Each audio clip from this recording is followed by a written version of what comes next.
So, I recently bought the Kindle edition of What Next? How to Get the Best from Brexit by Daniel Hannan. Now, Daniel Hannan is a Conservative MP, but he's also one of the hard-line Brexit MPs there is. So, this book is an absolute insight into a zealot, because this is what we are seeing a lot of: absolute Brexit zealotry and a lot of really, really unconvincing arguments, just absolute madness. I mean, this is a direct quote from the book. So, after 43 years, we have pushed the door ajar. A rectangle of light dazzles upon us as our eyes adjust, and we see a summer meadow. Swallows swoop against the blue sky, and we hear the gurgling of a little brook. Now stride into the sunlight. That is a direct quote from his book, because a lot of these hard guys can't accept that the EU has done a lot of good for us, as it's been in the single market, which we need to campaign to stay in, because it's going to be an absolute disaster. Because this is a real eye-opener into, again, his mind. And so what does he envision as, this utopia that we have now stepped into? Well, in the book, he wants to go back to a lot of basically 1980s very out-of-date economic policies. Why? Well, they don't have, European input. Here's the thing: if we're gonna trade with Europe, we need now to obey by their regulations, and we have no input as to what happens with those, regulations. It is the biggest single, give up of our sovereignty ever. And that doesn't end there, because Daniel Hannan wants, he wants us to join. He says that we could join TTP or NAFTA. Yes, he wants us to join TTP and NAFTA because those are such wonderful trade agreements. And you now start to see, huge flaws in his arguments. You now should start to see why a lot of these people pushing for hard Brexit they do not have your best interests at heart. Even Nigel Farage, the man of the people that he portrays himself to be, he does business in Europe. His business he owns is in Belgium. I don't see that coming to him moving that back to the UK anytime soon. And, even then he said, well, only a couple of days ago, he said that Brexit fails, he'll move to another country. So, yeah, bravo, Nigel. So much of the, stiff upper lip attitude you said and campaigning that we should be having. But here you are saying, well, if it fails, I'm just going to pop off to another country. This type of zealotry that he's going on, there's been exhibited by a lot of our MPs that are pushing this, is not good for our country. It really isn't. Getting rid of a lot of these regulations just because, they were approved by the EU. Bear in mind, they were approved by, 26 other countries as well. So they can't be that bad if, all the other countries were agreeing to them as well. Because there was no punishment for us if we refused to follow them. There will be now. They'll just say, well, you can't trade that commodity in the European market. And, 44% of our trade is done with the EU. The single market is the best type of that organisation out there. And because of its success, there have been other trade blocs pop up because of its success. And they have modelled themselves on the EU single market.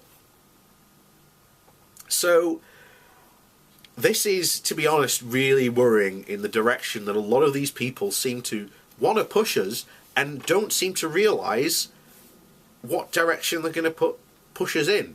The big, chorus line of take back control, I've often said, well, what do you want to take back control of? They don't know. They don't care, because not a lot of these people who voted for it, first of all, don't understand what a lot of these regulations do. Not a lot of protections that it has given them. And, the worst fear is that we turn into a tax-free oligarchic nation that sits on the EU borders, and we can't have that. That is not what we should be. And that's what a lot of these hardline people are pushing for. Even people who, if that ends up, it is not going to be in their best interests.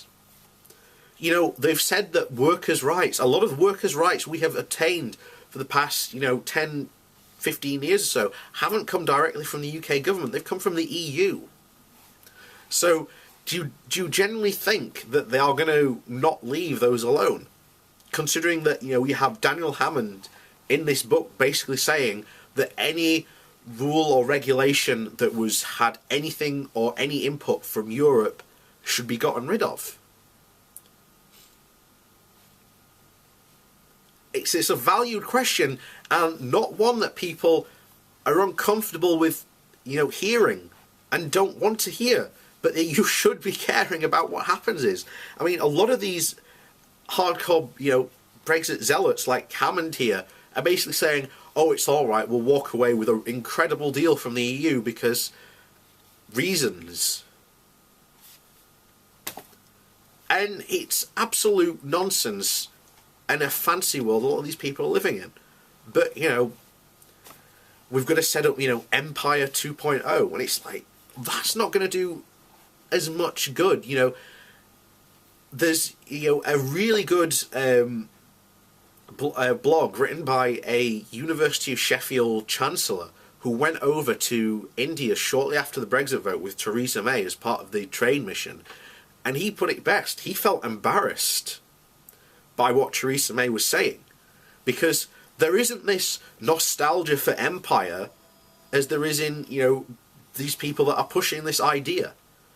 The idea of, we need to, reform Commonwealth trade.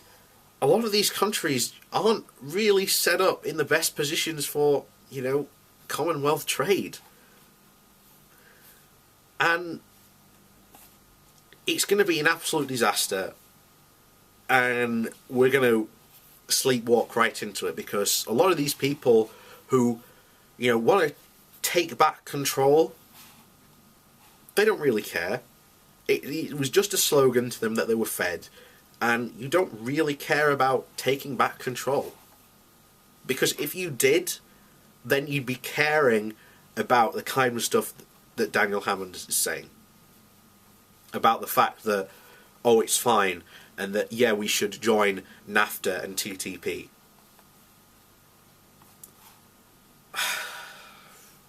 And, he's placing so much faith in, Donald Trump. And Donald Trump clearly says, and as any negotiation we will have with him will mean loss of our sovereignty.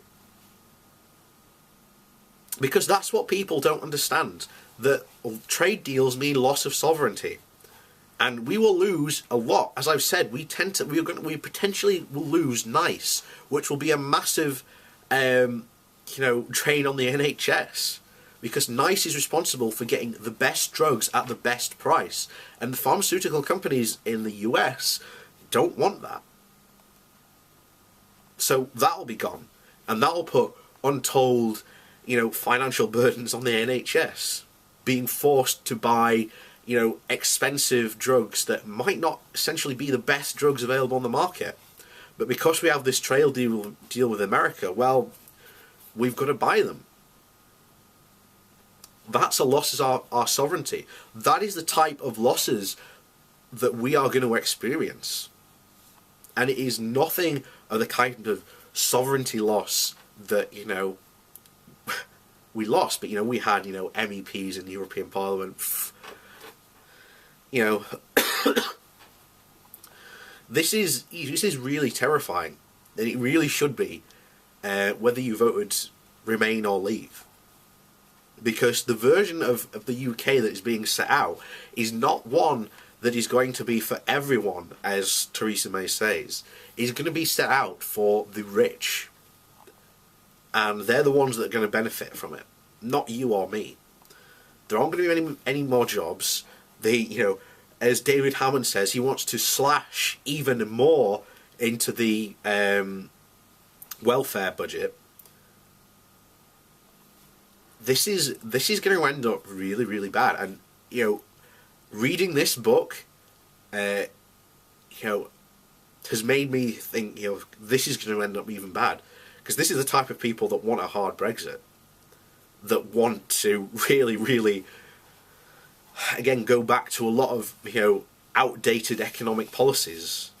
And it really is terrifying. You know, I hope that we vote them out. I really do. But, you know, we'll have to see what happens next election. But that is something that we are going to have to pay really close attention next election. Is it worth voting, you know, a different party to get rid of people like David Hammond, because their version of the UK shouldn't be one that you want. But there you go. Yeah, very depressing video, but unfortunately that is the case. But, you know, when you have, you know, MPs walking out of meetings telling them the realities of Brexit, and they're walking out because it's too depressing, then it's going to be shit. It's going to be an absolute shit show. But, you know, there we go. We've taken back control.